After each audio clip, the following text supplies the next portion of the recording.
Now, and back in the EVE Online economy, every now and then you get a corporation that tries to buy up as much resources as they can and stir up some trouble, destroy chips, basically create a demand for the resources. Now, you mentioned that you currently do not police it, but is there something that you can do to basically help mitigate it? And also, what if these corporations basically back a mercenary and give the mercenary plenty of tanks and ornaments and basically give them an unfair advantage in each of the battles? Is there any way to basically balance the use of the resources given to these players? Isn't it one of the key elements in any war, the resources that you have available? Isn't one of the key elements in any war being able to gather resources beforehand so you can actually survive the battle? In general, we see this as gameplay. We see this as a part of the universe, is that you have to acquire resources. You have to be battling on a strategic level as well as on the battlefield itself. The question of unfair advantage becomes a tricky one when you have a player-driven economy overall. What is an unfair advantage if people are simply clever enough to gather the system?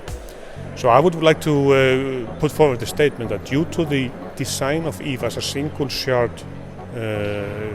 platform where everybody logs into the same servers, into the same universe at the same time, it has become so big that no single entity can have a long-lasting impact on the universe.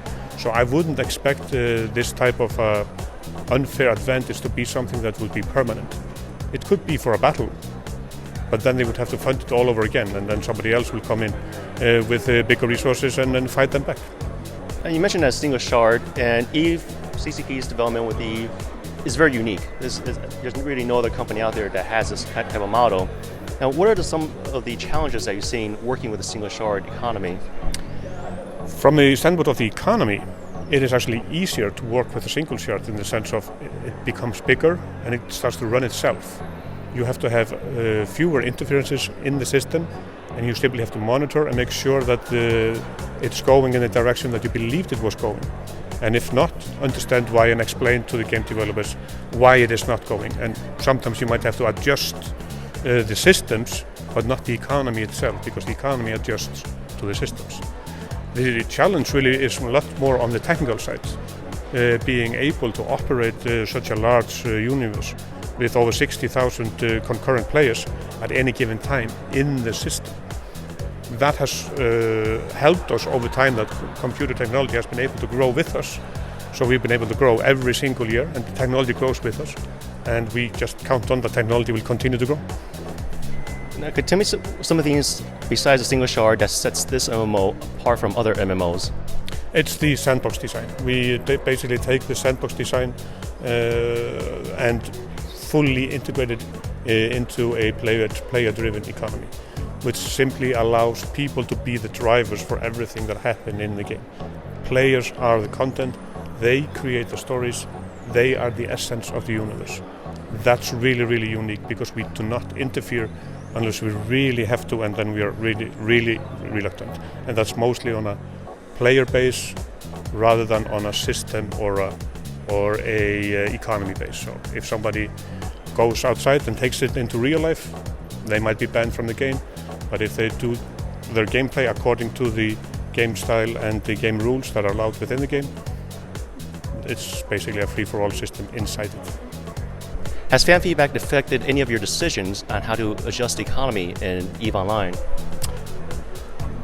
Are you familiar with the Council of Stellar Management, which is basically an elected council of representatives where we have 14 representatives elected in a democratic election. It's actually, the results will be announced next Saturday. This has been running now for 5 years, where we bring them in and we consult with them about various different aspects of the game. We talk about them about what needs to be fixed, what needs to be balanced, and as a part of that discussion we talk about the economy as well. So our discussion with the community is usually about what is the balance, why are we heading in one direction versus other, is it the way it is supposed to be or is it broken? So it's a dialogue between the players who control the universe in itself, because they are the content, and us, the janitors, that are just trying to clean the house and make sure all the systems work.